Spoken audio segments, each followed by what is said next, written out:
welcome to Hello Kind Soul podcast, where we uplift your spirit one episode at a time. I am your host, Dr. Ebony Green, and I'm so excited to be in community with you today.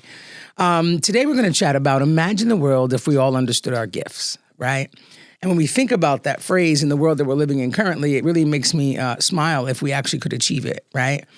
And when I'm speaking about gifts, I want to specifically think about what is the thing that you were born to do in this world, right?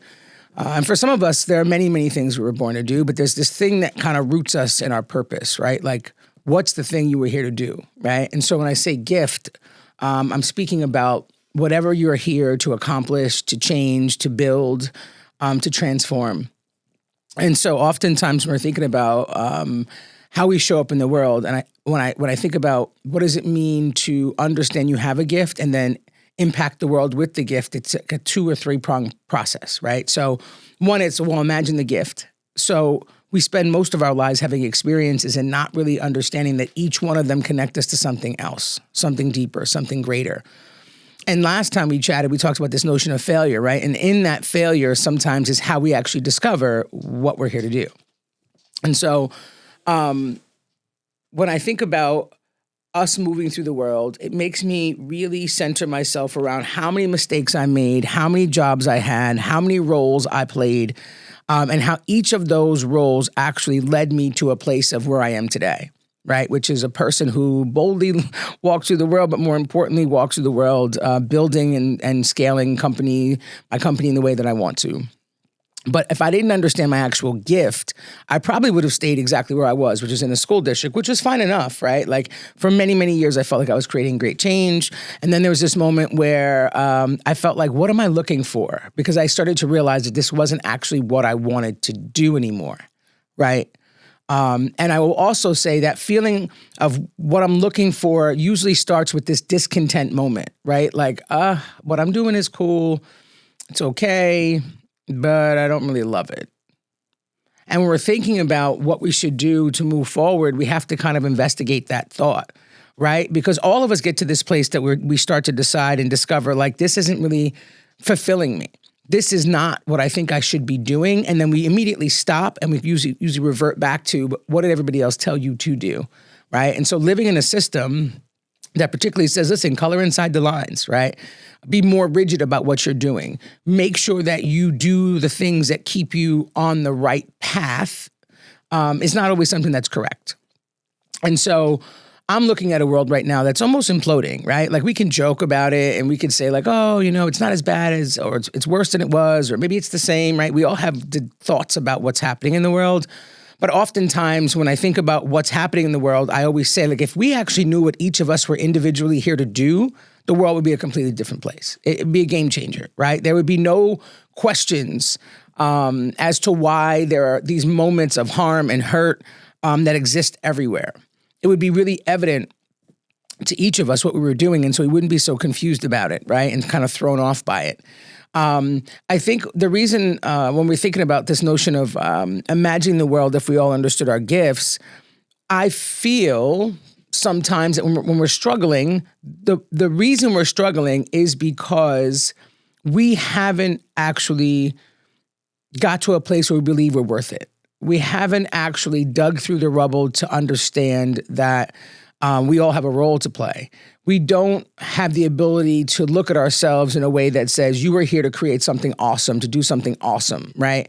And so most of that is linked to self-esteem. And so how we move through the world is often connected to the way we see ourselves. And so if we're looking at ourselves and thinking that we're incapable or we're not competent or we're not smart enough or we're not good enough, then that tends to be what we do, right? We take on roles that are less to some extent than what we really can achieve. We make sure we play it very safe and we don't color outside the lines because we don't believe we have the tenacity or the ability to persist in hard or challenging times. We try not to push back on too much because we want to make sure that we don't ruffle any feathers. And most importantly, we don't value ourselves in a way that says, if I can see something that I think I could do, then I'm going to go for it. And it always makes me think about this notion of resistance. Like even in the hard times we work at particular jobs, right? Like some of those jobs start out really good and then they get a little exhausting. But even in those times, there's a place where we finally sit and go, I'm going to make it through this. And then what? And so if you were to think back and look back and realize all the times you stumbled and then the times you got up and kept going, that speaks to your tenacity, right? Like that you can actually keep going. You can do this thing.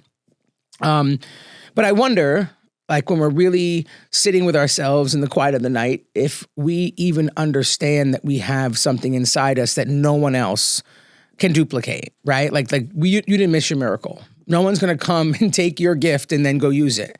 But if you don't use it, I promise you, when you're looking back at life, when you're older, you're going to be frustrated because it's so easy sometimes to miss it, especially when you're living full speed, full throttle, right? You're missing it. But when you get older, a lot of things slow down, right? And oftentimes, like I'll sit and I'll chat with my mom and she's like looking at life in the rearview mirror, right?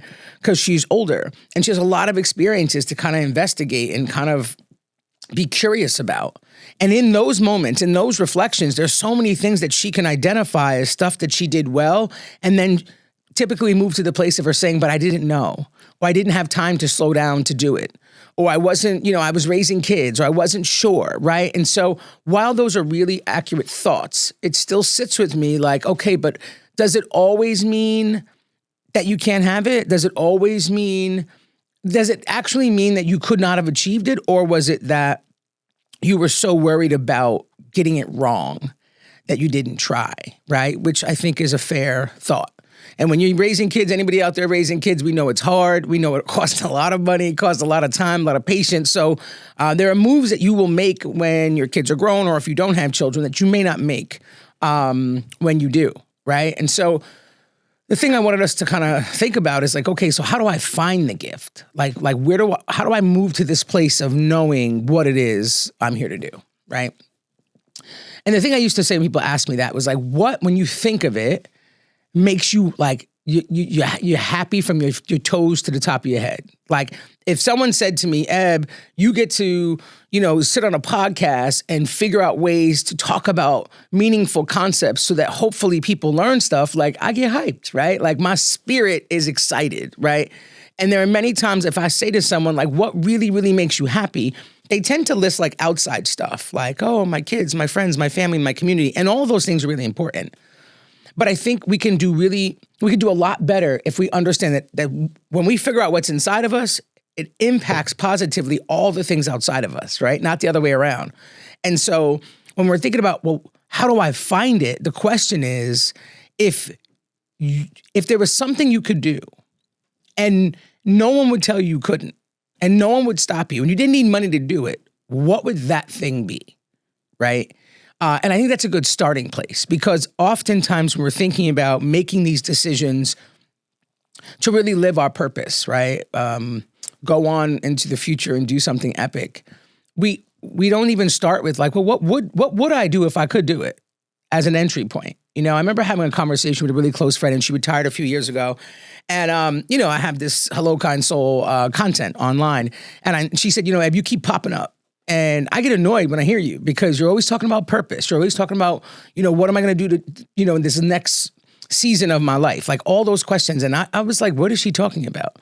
And then she retired and she got to sit around for a couple of weeks. And she was like, she called me and she's like, Eb, I get it. I'm starting to get it. Like what she helped me understand, which is why I think self-reflection is so important, was that because her life was moving so fast, because she was always expected to be somewhere, that she had missed that she absolutely has a purpose here. And you might have several, right? Because each season is almost its own thing. Like, when you are in your first career, that's one aspect. When you go to the next role or title, that's another season. When you retire, that's another season. But I would argue that most people who retire, many people don't actually retire. They retire from the role they had. They don't retire from life. And so what she was kind of lifting up was that because she was able to just kind of slow down and sit with herself, it made it easier for her to figure out like what purpose meant, right? And then it also allowed her to think about, now, how do I move towards that state? What do I need to do to create this thing that I'm dreaming of, right? One other telltale sign is that you can't stop thinking about it, right? Like if you're sitting at home and you're like, what is this lady talking about? What is the thing that you can't stop thinking about? And then you judge yourself for thinking about it with regard to the next season of your life, the next thing you want to get into, the thing you want to build or scale or grow or establish, right? There are things that we think about and then we think we're kind of off the rocker for thinking them.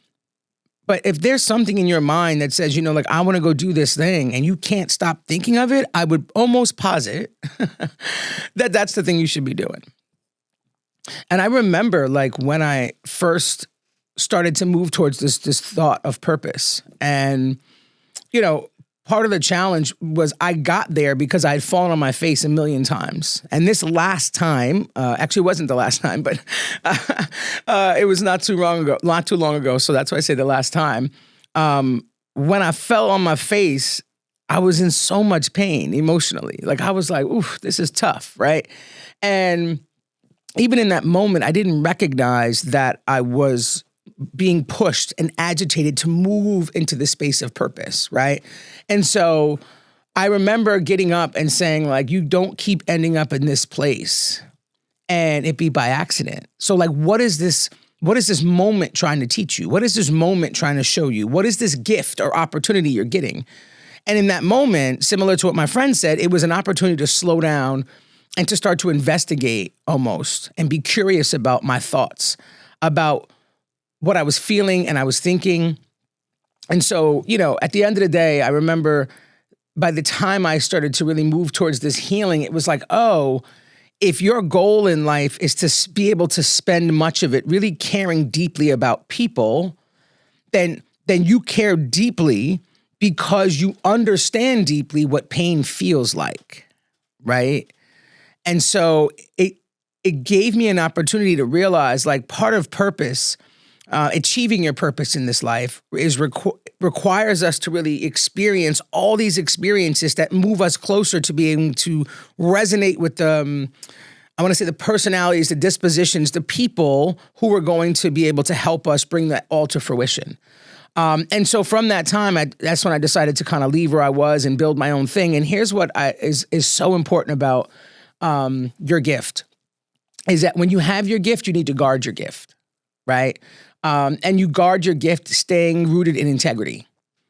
And there are many, many things that as you go off to try to find and secure, because most of our goals, I would say all of ours, but unfortunately you don't see that, but most of our goal is to really impact the world in a positive way, right? I think the thing we argue about is we all have different opinions about how that needs to happen. But when you understand your gift and you realize how you can impact the world, you have to be really mindful to stand in your integrity. Because there are a lot of people who ask you to compromise itty bitty bits at a time, right? It's like death by 1,000 cuts. Like, oh, just compromise on this one. Just compromise on that one. Yeah, so I remember when I finally got the promotion to a job that I really wanted. And don't get me wrong, it wasn't a terrible job. It was in the school system, so I loved it, right? And I remember going to work every day and very quickly feeling like, oh gosh, like, this isn't what I really thought it was going to be, right? And maybe their thoughts of what it should be was different than mine. Obviously, that was the case. But I remember sitting in the quiet of night, like feeling agitated. Like, why am I here? What am I doing? Like, how is this impacting kids? Because the money and title is not something I'm in it for, right? Like, I'm in it for the impact. And I was in a job where I could see impact real time. And then I took a leap thinking I could do more. And it was so disappointing.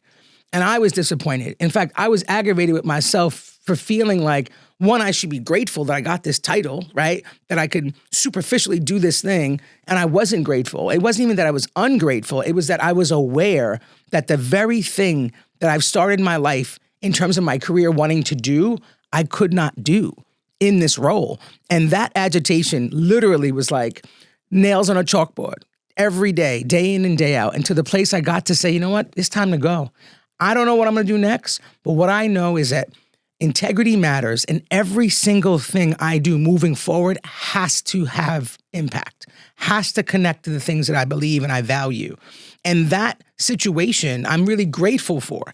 I'm grateful for it because had I not been agitated, had I not sat down and really identified my feelings of discontent, disconnection, right? And overall feeling like I wasn't impacting young people, I would have never left to go on this journey. That brought me to today.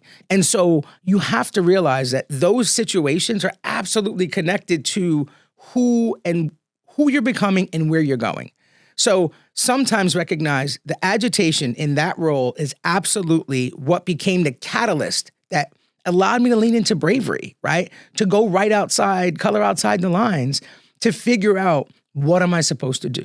That moment connects to this moment. And so both of them equally are essential in shaping who I've become.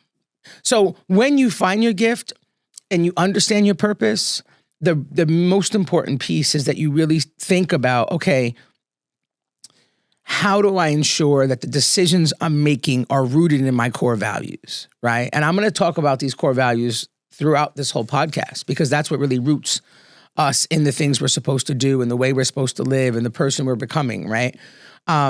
But integrity is who you are when no one's looking. I promise you. So there are a lot of people that I see every day in all types of parts, social media, the regular world, and the person they show you is absolutely not the person they are at all, right? And while there's always a moment where people will realize like, oh, that person's not that person, you have to walk with integrity when you are trying to impact the world once you realize you have that gift.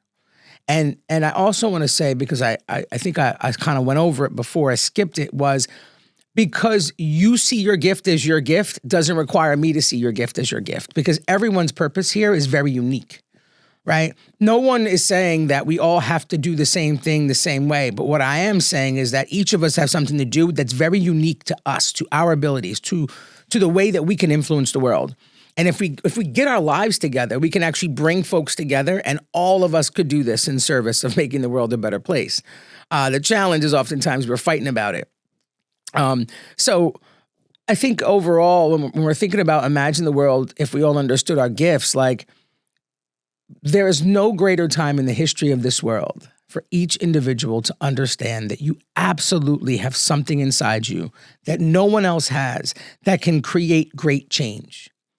And the faster we get to understanding and finding it and living in that for real, the better chances we have to collectively improve the world, right?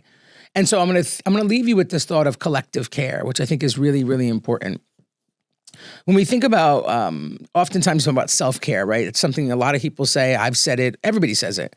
And then I ran across this term collective care.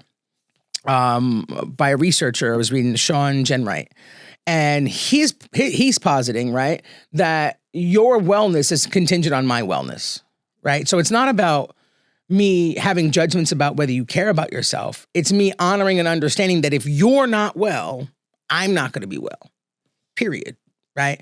And when you really sit with that, you're like, oh, okay, like that really makes a lot of sense. Like, okay, you have to be good so I can be good so we can be good. This is awesome, right?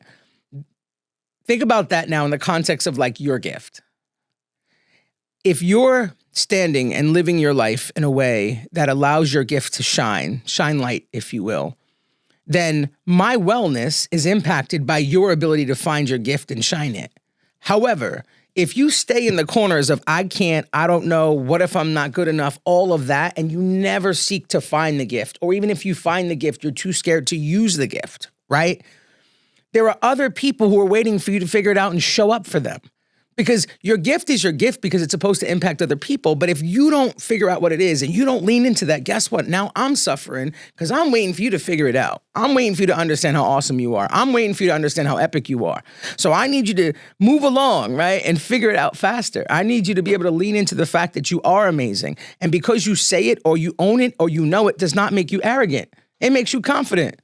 That's very different. So it's not just about, hey, go do this thing that maybe can help people. It's like, no, I'm positive the thing you're supposed to do will help people. And there are people who are waiting and suffering because you're not doing it. So here are your next steps. I need you to spend some time with yourself in the quiet of the night, thinking about that, right? What is the thing that constantly plagues your thought? What's the thing that keeps you awake at night, right? It's okay to think about that. And then the next question would be, why are you not doing it? Right? And if you want to be really constructive with that assignment, sit down and write it out. What do I want to do? And why am I not doing it? And I'm not saying it as the person who figured it out. I'm saying it as the person who writes the list and really investigates and has coaches help me try to figure out why am I not doing the thing. So no judgment to y'all. I'm just giving you the game that they give me. Like, what is the thing holding you back? What's the evidence for it? And if there's no evidence, go. If there is evidence, think about, well, how do I change that evidence so that I get the best possible solution and outcome? So I want you to really take time and think about that. And I want you to write it. And I want you to use that information to then take you to the next place. But until then, like, follow, share the podcast. I hope you are spending time thinking about what is the ways in which you have to live to move yourself to the kindest soul, you, the kindest version of you possible. Until next time, I'm Dr. Ebony Green. Have an amazing day, kind soul. I'll see you next week.